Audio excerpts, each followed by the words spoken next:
نبی کے بعد جو لوگ نبی کی حدیث کو سن کر کے اپنی آواز بلند کریں گے، نبی کی حدیث پر اپنی آواز بلند کریں گے، نبی کی حدیث پر مسلک کی آواز بلند کریں گے، نبی کی حدیث پر غیروں کی آواز بلند کریں گے، تو ان کے اعمال ضائع ہو جائیں گے۔ اس لیے کہ اللہ فرماتا ہے فَلْيَحْذَرِ الَّذِينَ يُخَالِفُونَ عَنْ أَمْرِهِ أَن تُصِيبَهُمْ فِتْنَةٌ أَوْ يُصِيبَهُمْ عَذَابٌ أَلِيمٌ۔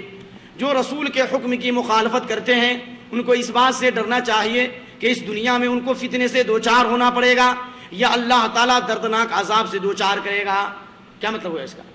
امام ابن کثیر رحمۃ اللہ علیہ نے اس آیت کی تفسیر میں فرمایا فَلْيَحْذَرْ وَلْيَخْشَ مَنْ خَالَفَ شَرِيعَةَ اللَّهِ ظَاهِرًا وَبَاطِنًا۔ جو لوگ رسول اللہ کے طریقے کی مخالفت کرتے ہیں، چاہے ظاہری طور پر چاہے باطنی طور پر، اگر وہ مخالفت کرتے ہیں تو اللہ تعالیٰ اس دنیا میں ان کو فتنے میں ڈالے گا، اور دنیا کے فتنے سے مراد شرک ہے، یعنی رسول کے طریقے سے ہٹو گے شرک میں مبتلا ہو جاؤ گے، رسول کے طریقے سے ہٹو گے بدعت میں مبتلا ہو جاؤ گے، رسول کے طریقے سے ہٹو گے کفر میں داخل ہو جاؤ گے، رسول کے طریقے پر چلو گے دنیا میں تر و تازگی ملے گی، رسول کے طریقے پر چلو گے چہرے پہ روشنی ہوگی، رسول کے طریقے پر چلو گے تمہارا چہرہ تمہارا قلب روشن ہو جائے گا۔ اور جو لوگ بھی رسول کے طریقے پر چلیں گے اور جو لوگ بھی نبی کی حدیث کو یاد کریں گے، نبی نے ان کے لیے دعا کیا ہے، نبی نے اس کے لیے کیا کیا ہے؟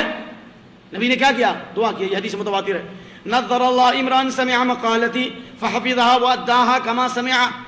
اللہ تعالیٰ اس شخص کے چہرے کو روشن رکھے جو میری حدیث کو سنے اور یاد کرے اور اس کو کما حقہ اس کو محفوظ رکھے، پھر دوسروں تک پہنچائے۔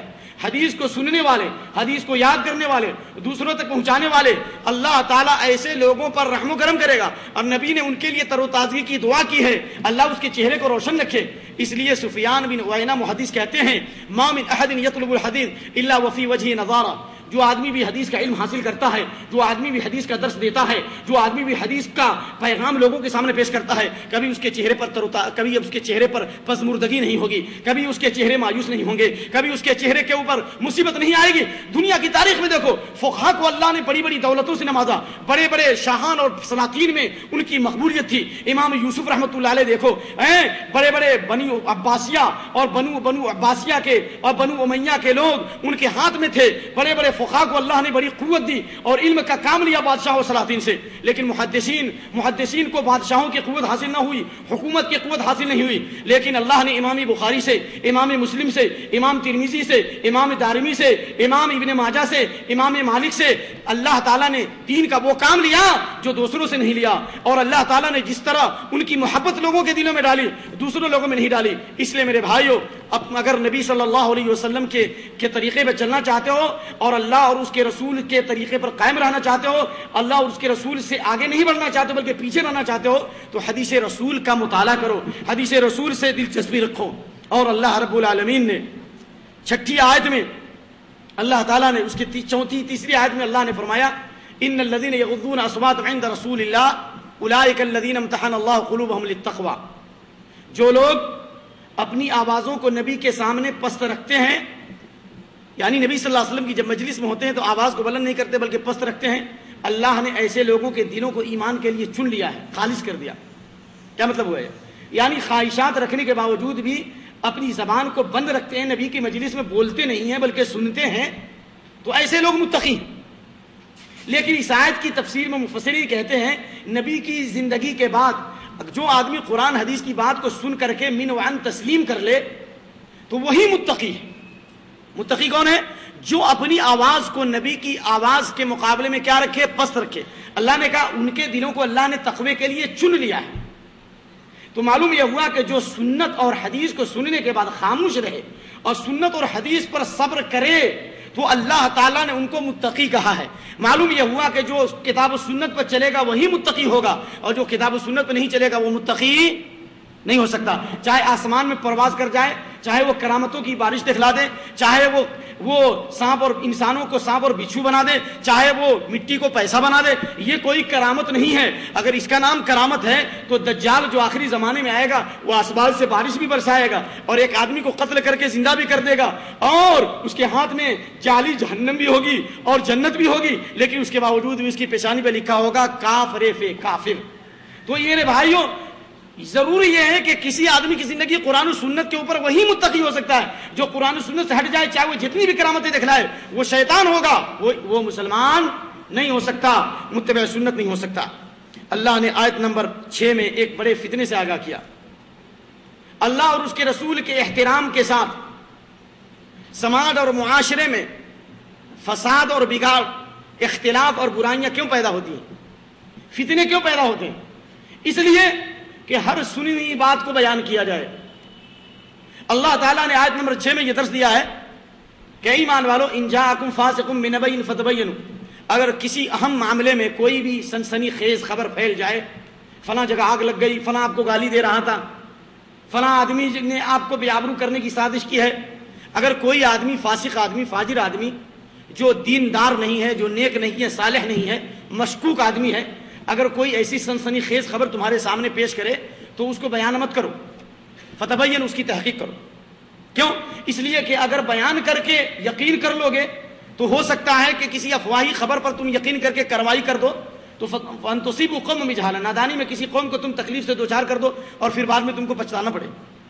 اللہ تعالیٰ نے اس آیت میں ایک بڑے فتنے سے آگاہ کیا کہ اللہ کے نبی کی وفات کے بعد، حضرت ابو بکر و عمر رضی اللہ تعالیٰ عنہ کے دنیا سے جانے کے بعد، حضرت عثمان بن عفان رضی اللہ عنہ کے زمانے میں عبداللہ بن سبا یہودی نے حضرت عثمان بن عفان کے خلاف جو محاذ آرائی کی اور عراق اور مصر کے لوگوں کو جمع کیا اور عثمان بن عفان رضی اللہ تعالیٰ عنہ کا قتل کرایا۔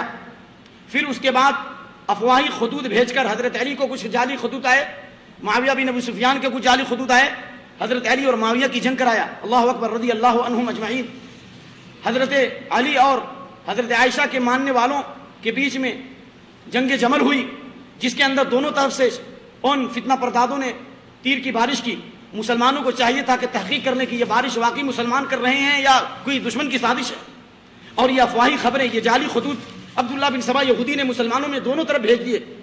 ہونا تو یہ چاہیے کہ ان خطوط کی تحقیق کی جاتی، لیکن لمحوں نے خطا کی تھی، صدیوں نے سزا پائی۔ آپ بات سمجھ رہے ہیں؟ صرف ان افواہی خبروں پر مسلمانوں نے تحقیق نہیں کی، جس کے نتیجے میں حضرت عثمان بن عفان رضی اللہ عنہ کا قتل ہوا، حضرت شہادت ہوئی، حضرت علی بن ابی طالب کی شہادت ہوئی، اور جنگ جمل اور جنگ صفین کا واقعہ ہوا۔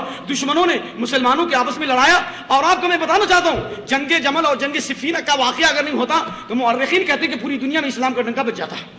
جنگ جمل اور جنگ صفین میں جن افواہی خبروں سے یہ فتنے پھیلے، جس میں کم از کم 70,000 مسلمان مارے گئے مسلمانوں کے ہاتھوں، صرف کیا تھا؟ بغیر تحقیق کے سنی ہوئی خبروں پر اعتماد کر لیا گیا۔ اللہ نے کہا ان جاءکم فاسق بنبأ فتبینوا، فاسق اور فاجر بھی کوئی خبر لائے تو تم اس کی تحقیق کرو۔ اس سلسلے میں کچھ شان نزول بھی ہیں اور کچھ واقعات بھی ہیں جو نبی کے زمانے میں ہوئے، لیکن وقت کی کمی کے باعث اس پر میں نہیں کچھ بول سکتا۔ اس کے بعد آئیے، اللہ تعالیٰ نے آیت نمبر 11 سے 12 کے اندر مسلمانوں کو اس بات کا پیغام دیا ہے کہ آیت نمبر 9 سے لے کر 10 کے اندر اللہ تعالیٰ نے مسلمانوں کو اس بات کا درس دیا ہے کہ اگر مسلمانوں میں اختلاف ہو جائے تو تمہاری ذمہ داری کیا ہے۔ اگر کوئی آدمی اختلاف نہیں کرتا اور اختلاف کو دیکھ کر کے وہ خاموش رہتا ہے، وہ خود گناہ گار ہے اور وہ مجرم ہے۔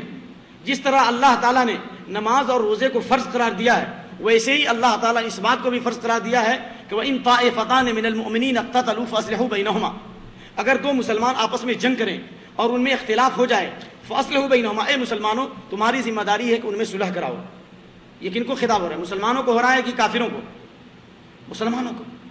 اگر گھر میں اختلاف ہے صلح کراؤ، میاں بیوی میں اختلاف ہے صلح کراؤ، بھائی بھائی میں اختلاف ہے صلح کراؤ، محلے میں اختلاف ہے صلح کراؤ، جماعت میں اختلاف ہے صلح کراؤ، مدرسے کے منتظمین میں اختلاف ہے صلح کراؤ، اسکول کے ذمہ داروں میں اختلاف ہے صلح کراؤ، فنکشن ہال کے ذمہ داروں میں اختلاف ہے صلح کراؤ، ملک کے لوگوں میں اختلاف ہے صلح کراؤ۔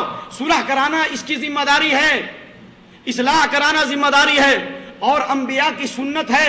حضرت شعیب علیہ السلام نے اپنی قوم سے کہا تھا ان اريد الا الاصلاح ما استطعت، میں چاہتا ہوں کہ صرف اصلاح کروں، اختلاف کو دور کروں۔